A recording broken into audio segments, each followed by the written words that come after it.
प्रसंग: एकाग्रतेची शक्ती. ही गोष्ट त्या काळची आहे जेव्हा स्वामीजी अमेरिकेत होते. एकदा ते तिथल्या एका नदीच्या काठावरून फिरत होते. तिथे त्यांनी पाहिले की काही तरुण मुले नदीत तरंगणाऱ्या अंड्याच्या कवचांवर बंदुकीने नेम धरण्याचा प्रयत्न करत होती.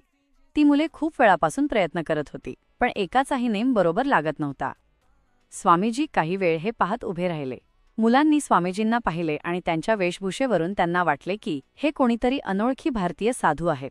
मुलांनी त्यांना आव्हान दिले, महाराज, तुम्ही मारून बघणार का नेम? स्वामीजींनी हसून बंदूक हातात घेतली. त्यांनी सलग 12 वेळा गोळ्या झाडल्या आणि आश्चर्य म्हणजे प्रत्येक गोळी अगदी अचूकपणे अंड्याच्या कवचाला लागली. मुले अवाक झाली. त्यांनी विचारले, स्वामीजी, हे कसं शक्य आहे?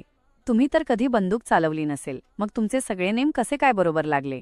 स्वामीजींनी शांतपणे उत्तर दिले, तुम्ही जे काही काम करत असाल, मग ते अभ्यासाचे असो किंवा नेमबाजीचे, तुमचे संपूर्ण मन फक्त त्याच एका गोष्टीवर एकाग्र करा.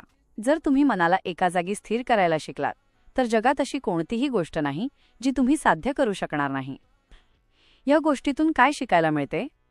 1. एकाग्रता, कॉन्सन्ट्रेशन. अर्ध्या मनाने केलेले कोणतेही काम यश मिळवून देत नाही. यश मिळवण्यासाठी संपूर्ण लक्ष ध्येयावर असणे गरजेचे आहे. 2. आत्मविश्वास. जर तुमचे मन स्थिर असेल तर कठीण कामही सोपे होते. 3. सराव. स्वामीजी नेहमी म्हणायचे की एकाग्रता ही सरावाने मिळवता येते.